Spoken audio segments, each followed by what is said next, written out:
Welcome to the Swirl Suite, everybody. We are back. We're back in action, and everybody's in the house. What's up? Hey. Hello. Have we left action? You said we back in action. Did we leave? Well, we were on a little vacation. We were off We for had 2 a weeks. sabbatical. Okay. Look, you ain't even noticed. I ain't done Oh, nothing. I didn't. Listen, I be asleep sometimes. All right. I don't know what y'all do. Well, the world is still burning, but how's everybody doing? Well, Just told y'all how I was doing. I don't know what else to say to that. I mean, we trying to put out. exactly. I don't know. What are we doing? So I'm recording from my childhood bedroom. If anybody's interested. Wow. Oh. Okay, put the camera around. I know. We got to see this. Okay, so now Oh, no. it's been modernized, but it used I was about to say because you don't have no posters of New Kids on the Block. I know. No, Kids no. on the You don't have no new edition. Nothing. No, they took that down, turned it into a guest bedroom. I don't even recognize I was it. gonna say it's a gift wrapping room. Is that what? Right? It's right, pretty much. It used to be hot pink. Oh, hot pink. It was hot pink. I'm slightly not surprised by that. Wait, Yeah, so what poster was on your wall? So I did have New Edition, Okay. and I am not as much, but I was a big Georgetown Warrior fan. So I was in love with Georgetown when Michael Jackson played. At Georgetown, he played with Patrick Ewing. I know he was not like one of the all-star ones, but he became an actor briefly. And so I had all Hoya around. Okay. In the bedroom. Mm-hmm. Okay. Yes. Nice. Mm-hmm. You know, for a long time, I was obsessed with Tyson. So Tyson was all over my room for a while. I can see that. Yeah. Especially the Coke commercial. Are you talking about Tyrese? Oh, yes. Nope, wrong dark skinned dude. I know we all look alike, but that. Wow. Okay, well, I'm just gonna sip on my wine right now. Listen, you're gonna have to do some editing with that because I laughed out. My apologies. That is too funny. The microphone. I cannot leave that out. That has to stay in. I mean, you just got to work on like, the sound. That's all. Like For the expense of the show, you can leave that in.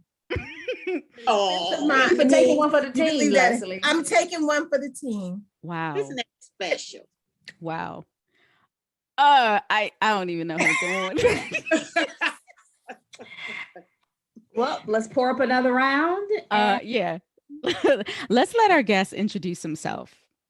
Derrick. First of all, wait a minute. No, we're not doing this tonight. We're gonna get this together. So first of all, I'm upset because I was supposed to get my own introduction or a countdown to where I was supposed to introduce myself. Hey, beef. So that's where we got beef. 2. Beef number 1. Beef number 2. Beef number 2. First of all, I can't believe we confused Tyrese with Mike Tyson. Okay. All right, Derrick, we just met. All right. We just met. I'm saying though, hey, because in the summer, when I go back to Nashville during the summers and hang out with my family, I'll be more Tyrese than Tyson. So I feel away. You know what I'm saying? I'm a spectrum. You know what I'm saying? So I be feeling away. You know what I'm saying? So there came in. Oh my God. So, but yeah, I'm sorry. I do. I Beef take number that. 3? I take that. Mm-hmm. Beef number 3. Yeah, I don't have a third beef. Okay. The only third beef is that we you know what I'm saying, we not doing this more often. We don't have I want to be the 8th partner and just be here every time y'all shoot, just because this is fun. We ain't even started and I'm out here enjoying myself. I don't even know what to do with myself right now. But so 3 beefs back after the hair gets done so we can see what happens. Right. First of all, when we say done, let's clarify for the public. It is done. It is done. It ain't did. This is a clarification, a small clarification, right? Like this is, I have a shoot. I have a shoot coming up on Thursday. And so I need it to be did for the shoot, but it is done. as impassable for public viewing, public consumption. It's just not TV visual. It's not TV done. did. You know what I mean? Okay. It's a little different. Okay. Yeah, it ain't TV did. So you can't. If you zoom in, you might be disappointed. Oh wait, let me. You know, I was asking Tanisha, how do we zoom in? Right. Wait, what you mean? No. What do you mean? No. I said don't zoom in. No, don't. See, I didn't hear the on part. I didn't hear the. I feel like what is this? Beef number 3 or 4 coming? I think that's beef number 3 or 4.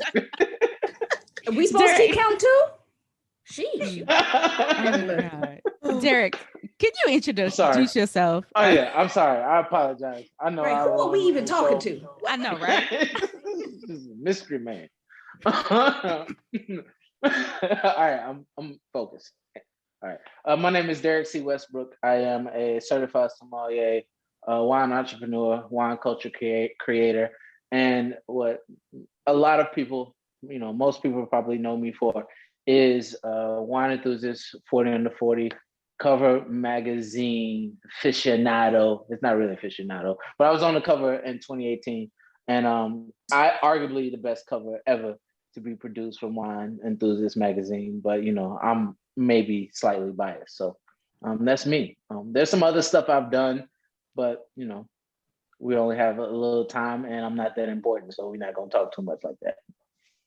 I mean, we got a couple seconds. What else you got going on? Tell us your wine story. How you get into wine? Oh, we want to just jump right in. Okay. So when I was 8, no. I'm like, oh no. Y'all said y'all We was don't have that much time. Oh, okay. I'm like, I'm gonna turn my microphone and camera off. Like, oh, girl, I'm tired. All right. I can't believe y'all start playing the music on me at the beginning. You know how to play the music with the Grammys when they get tired. I see you. Don't be nodding off. I saw the nod off. No, the way I got into wine, I'll do it fairly quickly, and as succinctly as possible, which means the same thing, but I digress. So I started working in a small Italian restaurant while I was in college, and I was in education policy change, and that was the path. I was going to open and run my own nonprofit. I worked for Kellogg Foundation, worked for one of a couple Fortune 500 nonprofits, and that was the path. But I fell in love with wine while in university, and it took a hold of me. The market crashed while I was in college, and so. I had, multiple job offers as a sophomore in college in preparation to leave, but the market crashed. And so, all of those nonprofit dollars was gone. So I had to figure out what I was going to do. And, I did the one thing I knew how to do and had learned up until that point, that's hustle. So hustling for me was working in restaurants and then moving to Chicago, working at steakhouse, working in a winery, working in steakhouses. And then eventually I became the cellar manager at Next restaurant, which is currently a 1-star Michelin restaurant.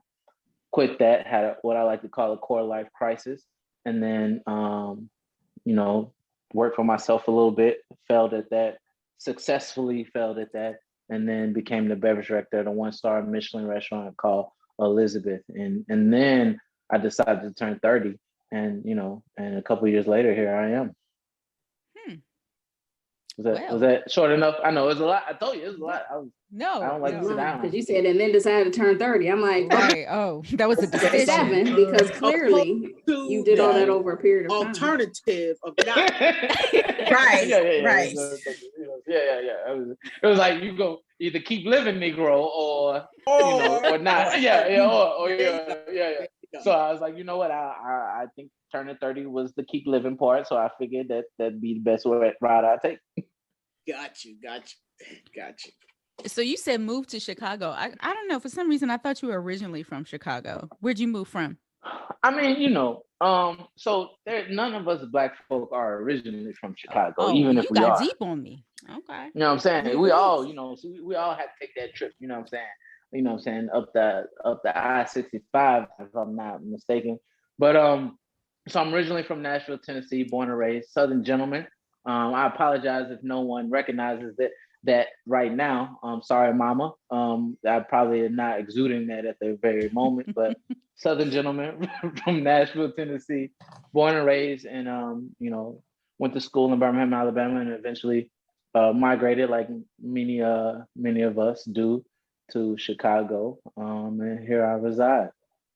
Next migration is to France, though. You know what I'm saying? That's the next one. Well, your path sounds similar to trying to live my life. I know, right? Yeah. I'm just saying. I just heard it's a lovely place. It was beautiful when I visited, so I figured, might put a hat there. You know what I mean? No. I would agree. Yeah. Do you Derrick, women lead the way, though? Go ahead. I was just going to ask you. I was curious about some of your businesses that you had launched. Yeah. So there's a current business I have now. I have two businesses now officially. And you guys get an exclusive. This is nice. I get to give you an exclusive. But I have a business, Derrick C Westbrook, where we do samples and samples. We travel the country pre-COVID and post-COVID. We travel the country talking about pairing wine with music. So we've done, I think, 8 cities. We did a little bit in Bordeaux, France. We did one college. We did Stanford University. All before the world shut down. And it's music paired with wine, where I teach you about wine through the guise of music. And then the newest business venture is Juice at 1340. So many of you probably may have seen me post or talk about, or none of you, in my relationship to a retail spot, or slashy, what we call in Chicago, where it's a wine retail space, and you can do on premise. You can sell glasses of wine and so forth. So that was a space that I was working at. And as of Monday, a week ago from the day we were recording, I purchased the place, you know what I'm saying? So majority share owner of that space. Congratulations. I'm super excited. Thank you so much. So yeah, so bought that. And now we're starting, we're revamping it. So me and 2 partners are revamping it and creating. And the cool thing is, I did a little research. I may be wrong, but I'm pretty confident we are the second Black-owned wine shop, not liquor store, wine shop in Chicago as of now. There may be another, but I haven't seen. I know the owner of the other one quite well, and I have not heard of a third. So, second Black-owned wine shop. What's the other one? What's the first one? Kim Bark Liquors. Okay. So it's in Hyde Park. Love that. Jonathan Swain is. Yes. Yeah, you know what I'm saying? Jonathan is that dude. He's created a legacy. And so watching and seeing him and being able to create a legacy for myself of being, ostensibly the second Black-owned wine shop in Chicago, is something, right? It's trying to push culture forward in a way. So there you go. So that's my exclusive. You know what I mean? New owner, cheers. Cheers. Cheers to you. Yeah. So, but the great thing about this is now I have an excuse. So, if I'm a little slow today and if I look a little sleepy, because we've been working on this thing, and we open May 1. Oh wow. So yeah, I'm not playing. We you know what I mean? Let's go get it. So that's that. And last but not least, I am rambling a little bit, but last but not least is I'm in the midst of studying for my level 3 sommelier exam. So, I don't like sitting down, apparently. I can't sit still. So I figure I'd do something with that excess energy. So, but yeah, there you go. That's amazing. Congrats to you. That is awesome. Right. I'm like, Thank you. have other questions? I read. Thanks for coming to our show. We appreciate you. I gave you out. Sorry. There you go. Yeah. So I have a question. You definitely have a sort of like this electric energy that like I know you sell the hell out of some wine. What made you decide? Is that what made you decide, like your personality? Is that what made you decide to go into the retail business versus actual winemaking? No, I think the retail business was the easier step for me. It was a natural progression. I mean, going from working in restaurants, like, as a buyer, the natural step was, I actually got a job as a buyer in a retail space, and the pathway seemed very easy. They always say that the best way to make a lot, if you want to be the best way to become a millionaire winemaker is to start off as a billionaire, right? So I didn't have billionaire money, so I couldn't become a millionaire as a winemaker. So, and I think I'll say it here is, making wine, having a brand is not outside of the purview by any means, right? It's just where I am in my process, and this step is owning a retail space, right? And then, if and when a brand becomes available to create in an image that I feel works, then I'm open to it. But retail was the easiest pathway for me to go get this money and establish myself, to be straight up. What goes into developing like a beverage program? Because that's what your specialty is, right? Yeah, I mean, it's funny. So I've put some thought into this, especially now thinking about building this beverage program. I'd say, and I'll try to keep myself lean on this answer, is it depends on the type of beverage program you're producing. Having the opportunity to produce a Michelin star beverage program and then having the opportunity to produce a beverage program for a retail space is very different. I think it's finding the voice. I think for me, the key is finding your voice, your identity as to what you like, don't like, and what you want to say with your program, right? The greatest beverage programs, outside of somebody throwing tons of money at it, is they have a voice, they have a through line, they have a narrative. And for me, it's finding that narrative that resonates for you, because you don't have to second guess it. So like when I'm tasting with distributors, or when I'm thinking about wine, or even thinking about the structure of how much wine we're having and the types of wine, it's always about what's the narrative? What is the story? What is the thing I want to get across to the consumer? And then reverse engineering that to think about, okay, how can I make the most money off that? So for me, it starts off with finding the foundation of what you love, starting there, right? How can you make money off the consumer? And then always focusing on your weak spots. Like for me specifically, and building this new shop and thinking about every beverage program I've started, is where are my holes, and how can I fill those holes? Right? Where am I deficient, and how can I grow? And using that deficiency, right, as my level of curiosity, because I'm eternally curious. So the things I suck at, things I'm bad at when it comes to wine, it's always about exploring those areas. So, but yeah, so there you go. Not so short answer to a very very direct question. So how do you prevent? How do you edit yourself? Because you have your personal palette, you have your professional palette, but then you have your personal palette, and how does that not become like the sole focus of the program? And it's inclusive. Yeah, it's the money does it. Let's be straight up with you. It's the check, right? Like, because the consumers are gonna tell you what they want to buy, and if your palate and what they buying is different, you're gonna have to learn, or you're gonna be out of business. So like that, that's a very great editing method, and it is having two minds. Like it is thinking about what do I want to sell that I enjoy, that I want to drink. And then what is the thing that's going to move the needle as far as making money? Because what I've realized in the game for me that I love to give is, if I listen to the consumer and know what they like, I can get them to drinking the things that I like, especially if I'm dope. Like if I'm great and I'm a good sommelier, then what I like is not actually so far away from where the consumer is, right? It's just that they need a little education, they need a little push, or they need a little incentive. They need to be incentivized. And so there's never the gap isn't actually that big. It's how willing are you to take yourself, your stuff, put it to the side and find the consumer, and then tie them back into what you love. Because niching down is the key, right? If you can niche down to who you are with a concern to where the consumer is currently, and say, look, I want the consumers here.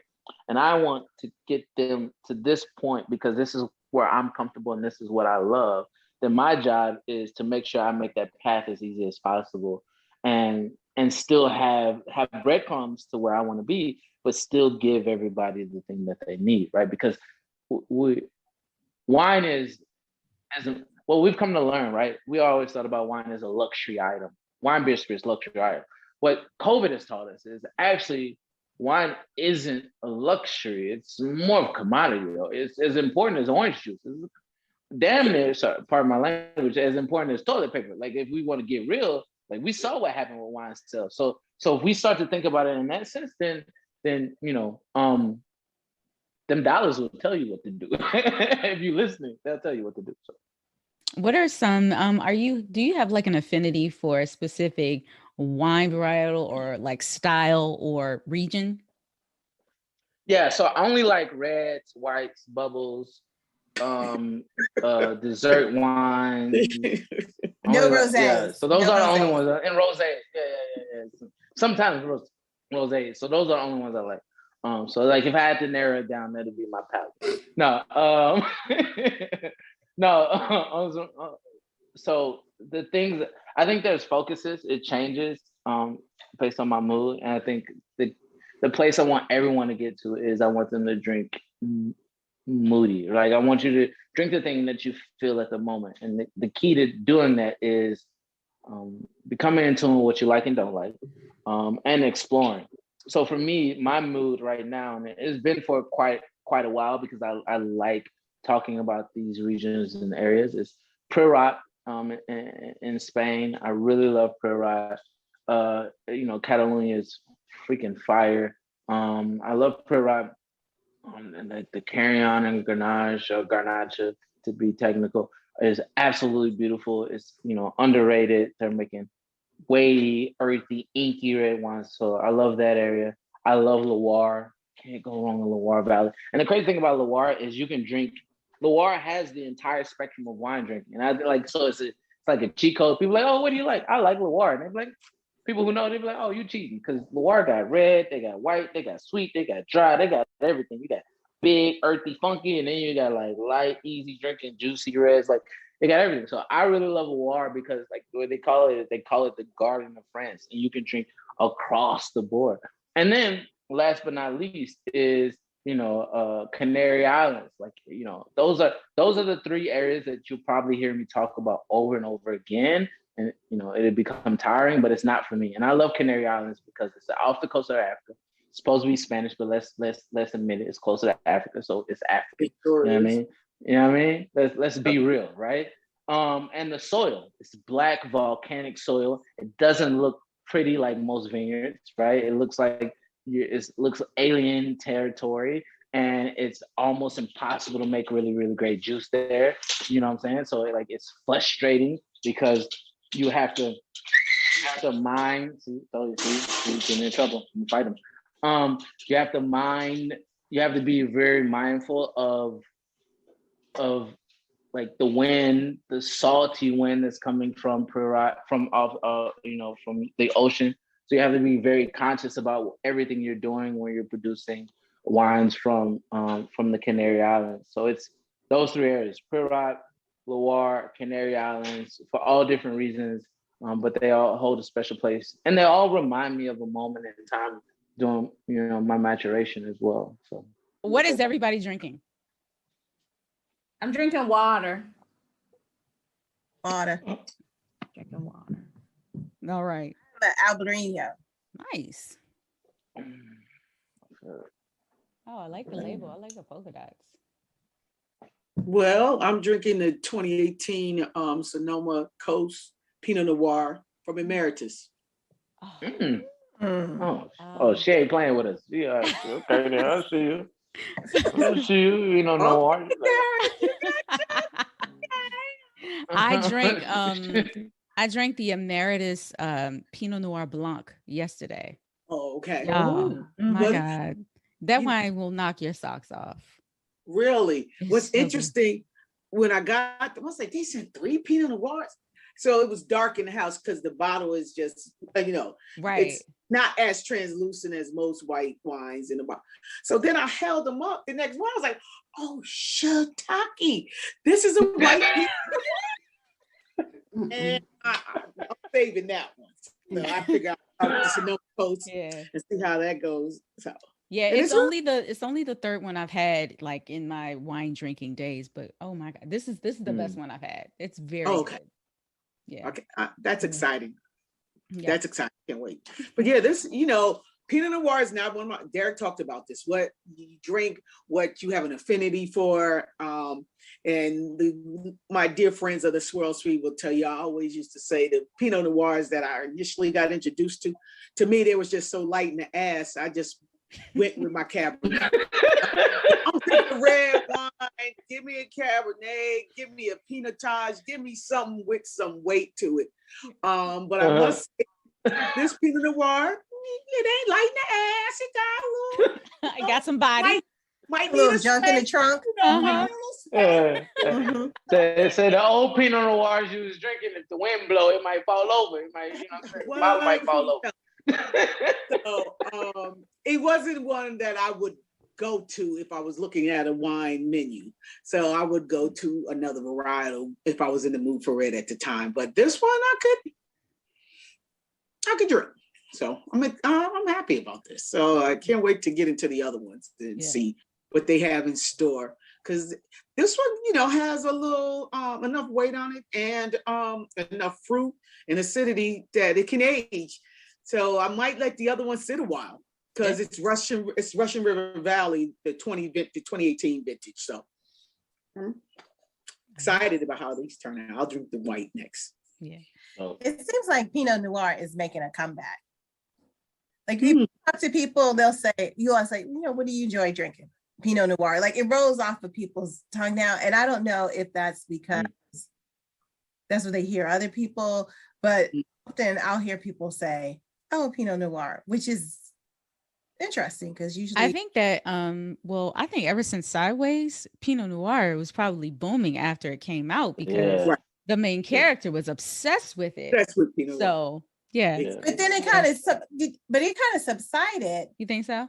Yeah, and then people were talking more about cabs, but now you hear Pinot Noir. I've always been a cab girl. I don't care where it's from. So Derrick, what you drinking? So I got a story about one. Of course you do. I do. No. Hey, I saw that. Wait a minute. Let me put my timer on. I'm not dealing with y'all. I'm not. You know what? I forgot. The story just went away. I don't know what happened. Oh, damn. So I'm actually drinking a canned wine right now. So a canned Zinfandel from Sans. So they're in Lake County, I think. Sorry. So I left it. So to be fair, I left it tasting of rosés, orange wine, rosé, and then some canned wine because of course we're opening a shop. So and thinking about what wines that I can not only sell that meet the idea of what I love, but also like practicality.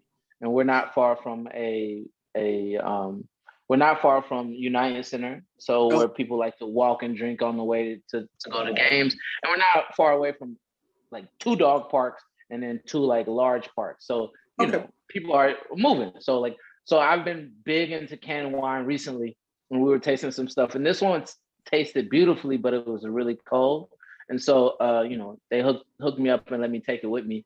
So I put the canned wine in my coat pocket. It was like I need to taste it when it gets warm.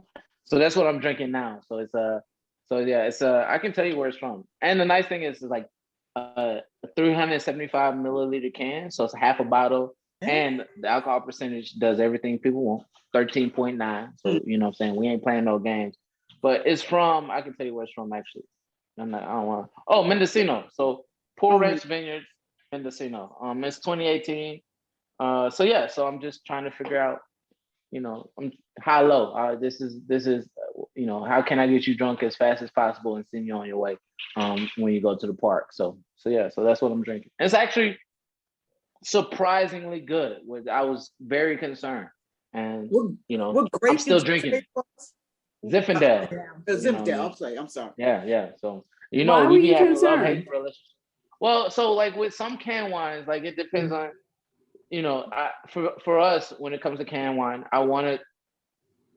My motto is, if you take it out of the can and pour it into a glass, and you take a bottle of wine that's at the same price for and pour it into the glass, not only can you taste the difference, but is the quality level going to be the same? Right. And my other concern is, again, right, is with canned wine, I know what the goal is. It's to consume fairly quickly, or it's to pack a lot of them, right, put on your person in a cooler, and you're going to be drinking them as you're moving around. So there's no way you're going to be able to maintain temperature, right? So how does that canned wine hold up when it's really cold versus as it starts to warm up? And so like I critique those wines a little bit more aggressively than I would bottles, because that's the thing, that when people go out and they're hanging out with friends and they hand you a canned wine, like if I got the dopest one in the city, they're gonna say I got it from here. But if it's trash, they're not gonna say nothing, and then that's even worse at times. So yeah, so that was my concern. It is my concern always. Cool. So we'll be looking to get some samples from you to review on our podcast. Thank you. I got you. You already know. Thank you. I love that one. I love that. It was fun. I like what you did. So Derrick, this part of the show, we're gonna play like a rapid fire question game. Oh wait, before we get to the rapid fire, Leslie, you had a question. Oh, so Derrick, why did you decide to open a business now when so many businesses are closing? Oh, good question. And you're relying on foot traffic and people coming to you, aside from your seller reputation and everything else. But why now? Yeah, so I'll give a very specific answer for this space, and I'll give a general answer. For this space, it was a business that was successful up until December. So through the heaviest parts of COVID, and it closed because of changes within the family. And so it was a good business model already. So like there, it was smart to buy into a good business model. And I ran it before. I've been a part of it. So I knew where the bodies were hid. I knew what was successful, what it wasn't. So that's that. But particularly what I've read, seen, and heard is, there were more millionaires made during the Great Depression than any other time, right? It's because when there's blood in the and I heard this a couple times, when there's blood in the street, right? You keep selling, you keep buying, even if that blood in the street is yours. And so my mindset was like, if I can make it through the lean years, like if I can tighten my belt and make it happen right now, then when that wave comes and everybody starts to catch back, then I'm catching that wave with them. I'm not trying to get ready to catch the wave. I've already got everything established. So when that wave comes, I'm there. And I like pain, like, right? We like pain. So like, there's something that comes with, like, there's an opportunity this was a great opportunity. And was part of the portfolio of all the things I want to do. And I ain't gonna lie to you, like, the universe, God, whoever you believe in, like, it felt right. The things, the universe coincided on my behalf and enacted on my behalf. You know what I'm saying? Like, God moved things for me to be here. So there were a ton of opportunities for this not to happen, and it happened. And I did my part, but even in just doing my part, there had to be some divine intervention. So I'm here because of those things. And that's been the story of my life. So I just trust it. Excellent. So people gonna keep drinking. So yeah, ain't nobody gonna stop. Yeah, now people trying to start some other type of business. I don't know, like making printers. Like, okay, we not using yeah, you might be in trouble. You might be in trouble. You're trying to make a printer. Yeah. I was thinking about starting a typewriter business, but then I was a little and then concerned. 1980 called, and but you know what? They're making a comeback. Believe it or not, they are. Are they? Yeah. People don't even know how to type. They are so Right. loud. They don't teach it in school anymore. They don't. They don't need to. cursive They no learn how to more. type How they before they type? start They don't writing. do cursive. Yeah. Right. Yeah. So it's funny though. You mentioned that vinyl is making a comeback, and this is low key cassette tapes have low key What? made a comeback. You are Not all the way lying. back. They're not back. Okay. Hey. Listen. There used to be. Wait, are they? They're selling the players? Like, where are you playing this? Yeah. I mean, the nice, but it's. Did you watch The Real Housewives of Atlanta? No, I Yeah, she did give her a cassette tape. She did. Handed her a cassette tape. Was it like a mixtape? Cool. It was a gag gift. She gave her a tiny little boom box that had a tape player in there with a tape. Oh. So somebody's finding them someplace. I don't know where. I don't know where you could where would you go? Let me check Amazon. Go ahead, Derek. I'm sorry. No, listen. Hey, y'all didn't want to believe in Bitcoin either, but it's okay. No, it's all right. I don't know. There's this little thing called Google and Amazon y'all don't want to believe in either, but I'll be all right. You took way too futuristic Jetson like. Yes. It's not. There are cassette players available on Amazon. Well, of course, on Amazon. Cool. Literally everything is available on Amazon. Amazon. Yeah, but think about if you could do cassette music. You can find you a Discman on Amazon. Don't you stop the music. Hey, don't play with me. See, Oh, he don't need us. We could just be Right, exactly. Right. We don't have to be here no more. All right, so we're on to our next segment. All right, we got the money question. We at $14,000. Oh my God. You get $14,000. Did I miss a couple shows? You did, boo. I'm like, I didn't know we got to 14. Right. I'm like, 14. dang, I done slept through a couple shows. Okay. Hey, I had to check. Y'all done changed the money because of the stimulus that made them change the money. Let's see what it was. I think we started at stimulus prices. I think we started. We did. I think we started like 1,000. We did. Yeah, that's why they changed it. It's like everybody got 1,000 now. Everybody got 1,400 now. Perfect. All right, you get $14,000. What are you doing with it? I'm putting it back in the business, which is not sexy, but I'm putting it in the business. Hey. I'm running the price up. It's that like there's like I thought about this because like, do I want to take a trip? Do I want to give it to somebody? But it's either in the business or some other investment type. But I like betting on myself, and after talking to investors too, like investors, I love them. So if anybody want to send money this way and invest, what I'm saying, appreciate you. We can have a conversation. But what I've come to realize, I got $5 on it. You know what? Just shoot me you can't email me with $5. His PayPal. DM. Yeah. Your cash app. PayPal it to me. Yeah, I'll give you cash app. It's Derrick C Westbrook. Shoot it. Derrick C Westbrook, not even the LLC. You're gonna shoot it to me. Derrick C Westbrook. That's the cash app you use for the $5. Anything. So now you get 2 pieces of hair. I was like, No, it can be a couple of sauces at Harold's. I can get the sauce. So that'll get you 2 pieces of something. I mean, you're not getting no sides. You're not getting. You ain't no fries. You're just getting 2 pieces. 2 pieces. But yeah, see the $5 threw me off. I didn't know what it's about. But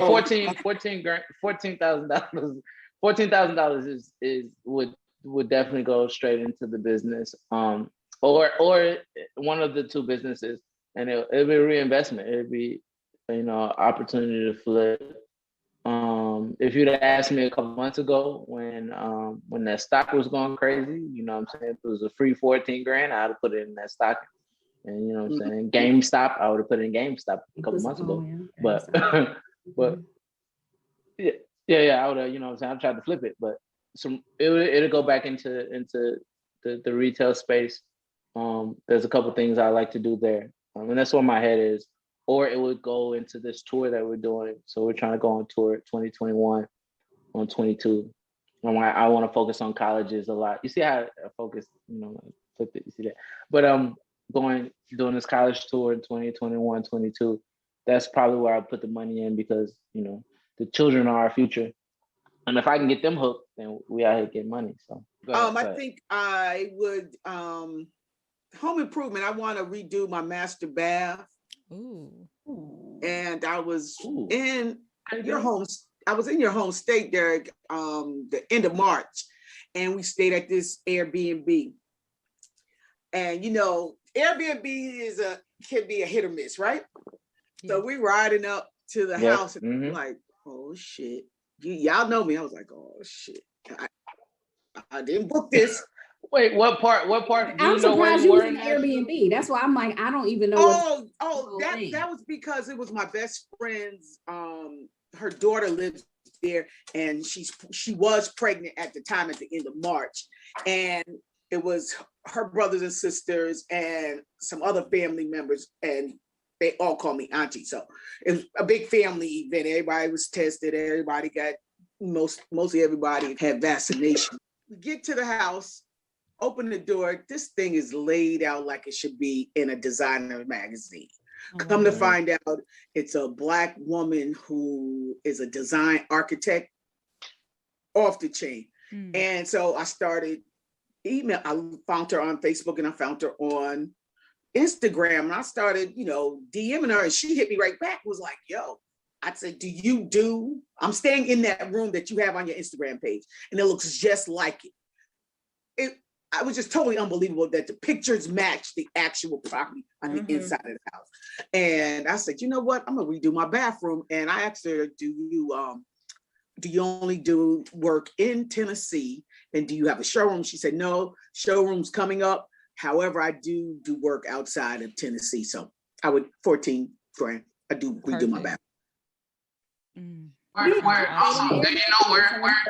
was it? Where exactly? Roughly, where was it? It's about 5 miles from the airport. That's all I know. Okay, I know where you're at. Nashville or Memphis? Oh, you in Nashville? Because you said home state. I didn't know where. Yeah, you're actually right. I was in Memphis. Okay. Oh, okay. So 5 miles from the Memphis airport. Okay, that's a difference. Okay, yeah. Oh yeah. But woo, the neighborhood. Glad I grew up in Kansas. You know what? I'm gonna let that one slide. It's okay. Who's next? Somebody else next? Leslie, Kara. I would invest it in a swirl suite. You lied to me. Look at you. I knew she was going to do something charitable. charitable. That is so special. I just want you to know you're the only one. She trying to keep her parts from being edited out. Like, I'm trying to make up for this Tyrese thing. All right. Child. Oh no. No, we ain't forgot, sis. We can't forget that. I got a question. I got a question for y'all, but we gotta finish. Okay, yeah. Tanisha, what's yours? I want some camera equipment, like for YouTube videos. So very nice. A little bit on that, and then a little leftover for lipo and Botox in Thailand. You want to get a boat in Thailand? Is that what you said? She said Botox and lipo in Thailand. Get a boat in Thailand. Who's gonna be selling boats? A light boat in Thailand. No. I'm coming to Sarita. Sarita, what would you do with your money, Sarita? Girl, I just got my taxes done, so we just gonna say that it's going to the taxes. Not sexy answer, but it's No, I get sexy next week. Because I'm gonna be sexy after this procedure. Thailand, here we go. Continue. What'd you say, Derrick? All right, go ahead, Derrick. I was saying, no, Tanisha, you smart because you went to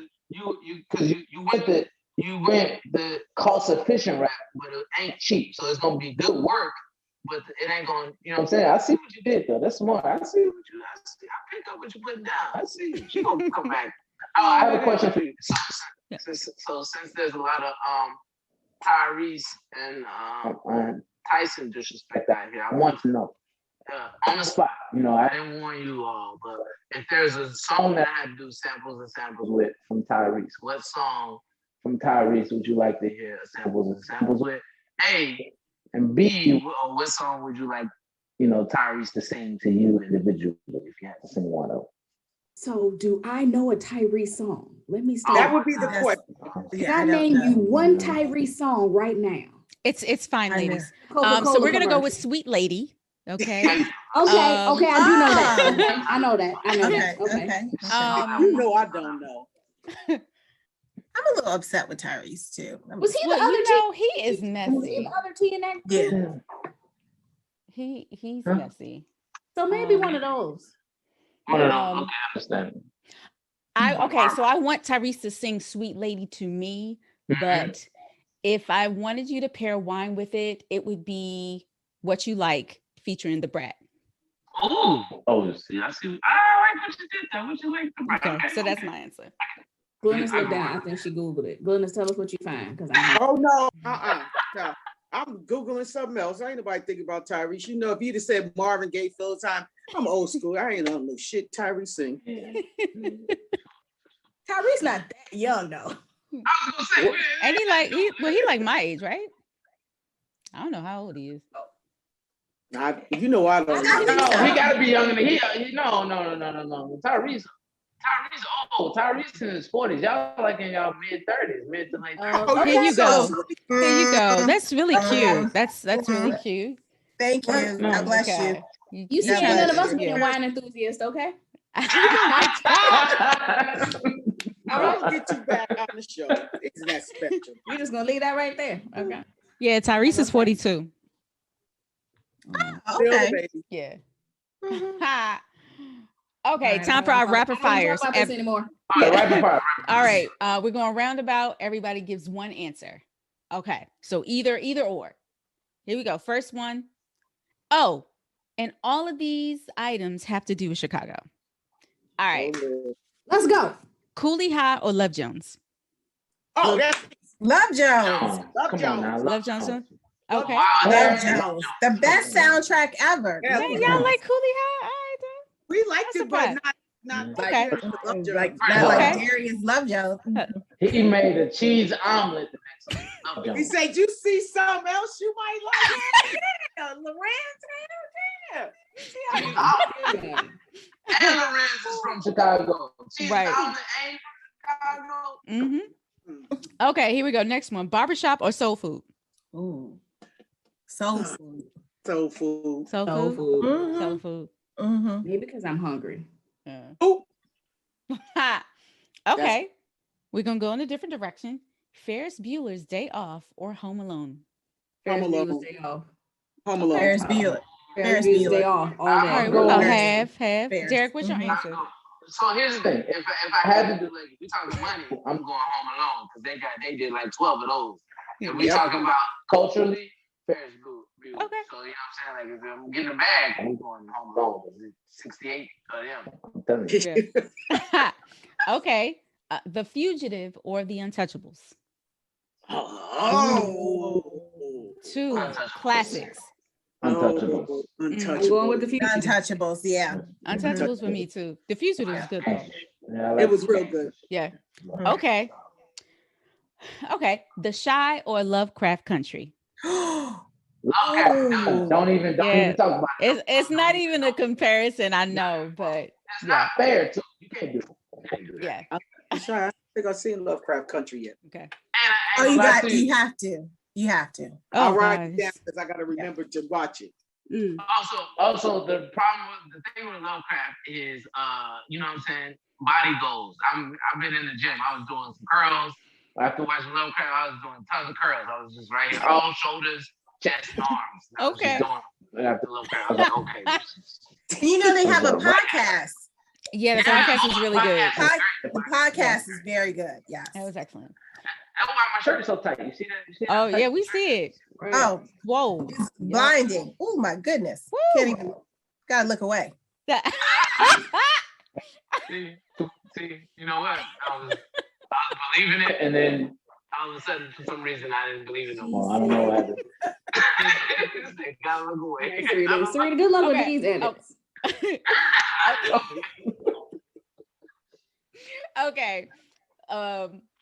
ER or Chicago Fire, PD, or Med? Yeah, those are 3 shows filmed in Chicago. the 3 shows filmed in Chicago. ER? ER. Crazy. Oh my goodness. ER was bomb, but I like Fire and PD. Man, take it or leave it. Oh my goodness. I got a homie, but I'm gonna go with the new show. Okay. So I got a homie who's on Chicago PD. Who is he? Is he black? First of all, that's not even fair. I'm about to say it's literally one black person on the show. Like, if I said it was a homie, I probably didn't want to specify who. Hey. And if you give me black and white, I mean, you know, we don't know your circle, dude.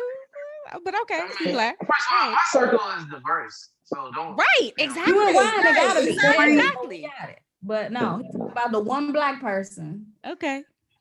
They got 2 black from around Chicago. So go with okay. All right, then. All right. So my last question is for Derrick only.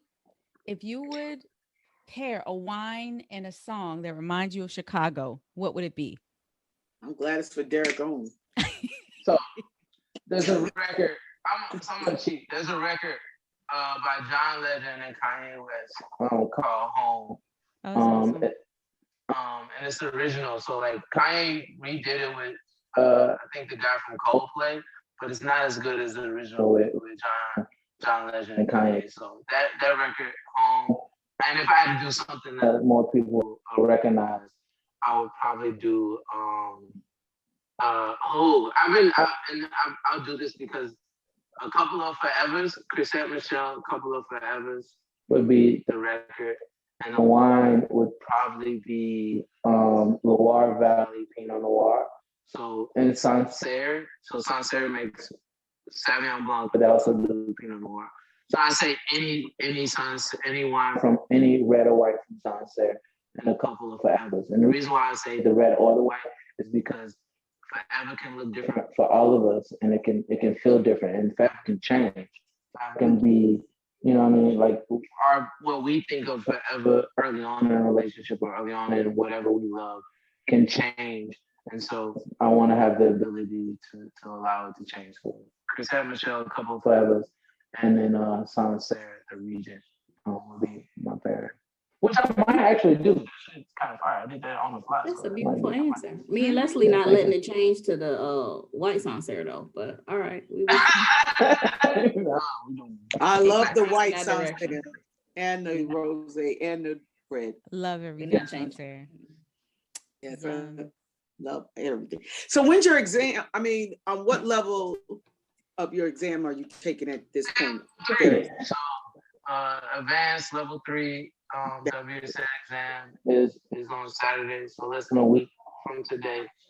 So I'm excited, nervous, scared. I've taken a couple of practice exams, and I'm gonna probably go study right after this is over. Oh, you'll be fine. Oh yeah. You'll be fine. You pass with distinction. No, there you go. You know what I'm saying? Mm-hmm. I love it. I appreciate it. That's wishes. Thank you. And the love is good. It's gonna speak life over your life. That's what you do.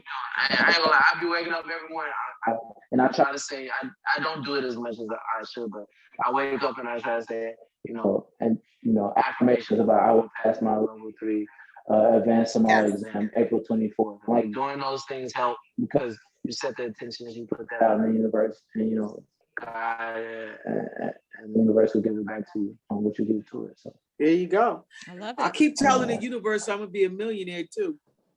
I see it. Mm-hmm. Well, I mean, you just got 14,000, so I mean, we'll see. We built it up. We building it up. Don't cry me a river. We building it up. We build it up and build it up and build it up. And now we're solid. I'm gonna say now we a millionaire. And so Derrick, where can everybody follow you? So you can follow me on Instagram, Derrick C Westbrook. On the Facebooks, Book of Faces, Derrick C Westbrook. Twitter is DC Westbrook _, but you can follow me on one of the other two. And my website, DerrickCWestbrook.com. Thanks for joining the Swell Speak, guys. That is our show today. A big shout out to Derrick Westbrook. Thank you so much for being on the podcast. Believe it or not, we have never met Derrick in person before. Well, I've met him once in passing at a very large event, but our chemistry was very natural. Other than some social media exchanges, we've never met him. His energy is bright and warm, and we love that guy to death. Don't forget to check out Emeritus Winery in California. Their Pinot Noirs are outstanding. They were nice enough to send us some samples. That's what we were sipping on today. We do have a few more bottles that we need to share, and we will share them with each episode. You can check out the links in our description box, and have a great week.